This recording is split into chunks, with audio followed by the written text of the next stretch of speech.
In today's story, we're going to hear about the life of Moses. After many years, a new Pharaoh ruled in Egypt. He did not remember what Joseph had done. The people of God became slaves. They were trapped and could not go home. There were so many of the people of God in Egypt that the Pharaoh was afraid they would take his kingdom away from him. So he said that all baby boys had to be killed. One of the mothers made a basket, woven together out of bulrushes, and hid a baby in the basket. She put the basket in reeds by the Nile.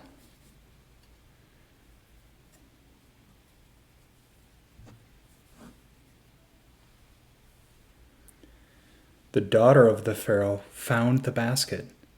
She named the baby Moses and raised him in the palace. When Moses was a young man, he saw an Egyptian beating one of the people of God. Moses grew angry and killed him. Then he ran away into the desert. Moses stayed with the family of Jethro. He married Zipporah, one of Jethro's daughters, and became a shepherd. He lived there for 40 years.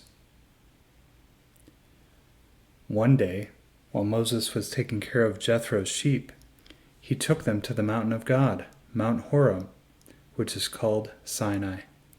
Suddenly, he saw a bush that was burning, but did not burn up. God spoke to Moses from the burning bush. God told Moses that the cries of the people of God in Egypt had been heard. Moses was to go and to set the people free. Moses said, "But who am I to do such a thing?" God said, "I will be with you." "What is your name?" "My name is Yahweh. I am who I am." "Can't you send someone else?"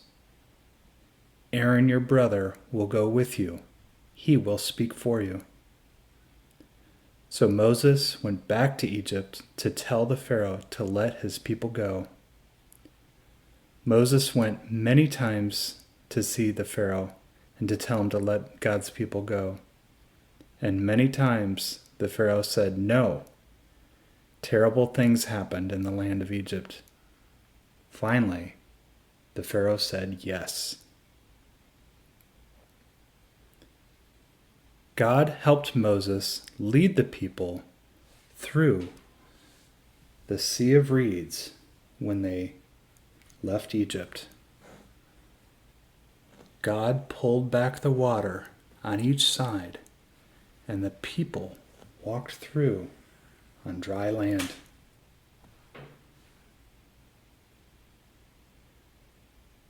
Moses led the people through the desert for 40 years. The people of God grew tired and hungry and discouraged, and they grumbled to Moses. But God showed the people that God was with them by giving them quail and manna to eat.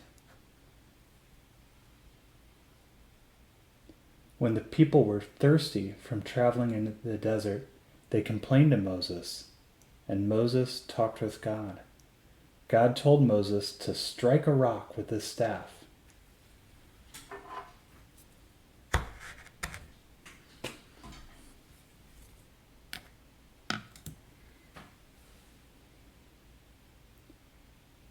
When he did, water came out of the rock so the people could drink. But something happened that made God angry.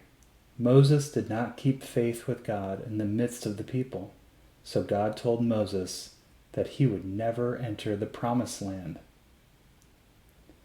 The people were free, but they didn't know the best way to go. With God's help, Moses led the people to Mount Sinai.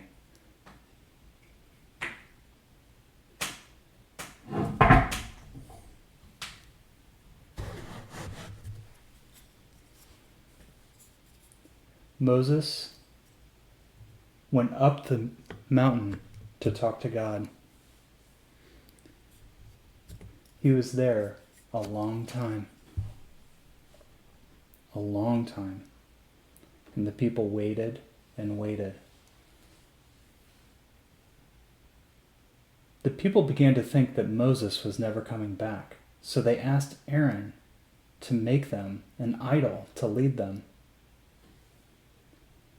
Aaron took all of the gold and melted it. Then he shaped and melted the gold into a calf.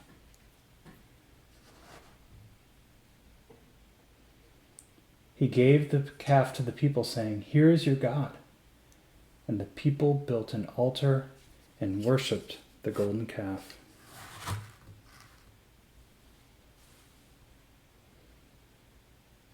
Moses came down the mountain. His face was shining. He carried the 10 best ways. These are the 10 best ways to live that God had told him up on the mountain. But he found the people worshiping the golden calf. He grew angry and broke the stone tablets on which the 10 best ways were written. He took the golden calf and threw it in the fire. The people were sorry, so God gave Moses the 10 best ways again.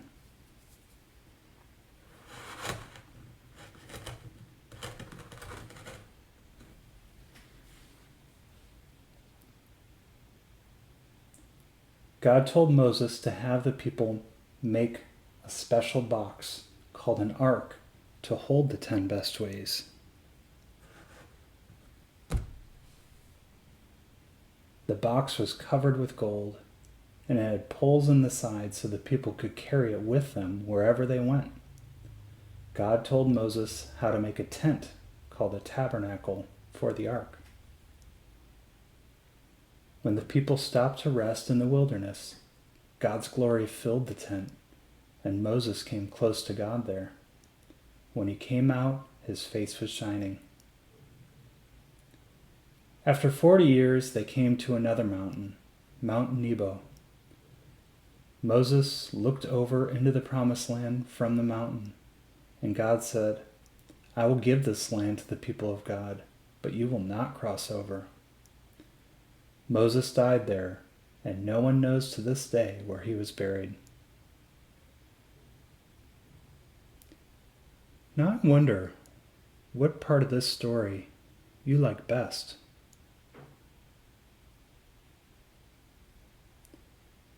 I wonder what part is most important.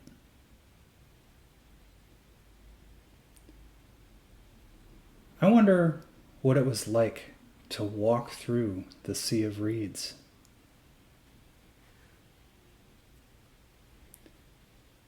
And I wonder why the people wanted Aaron to make them an idol.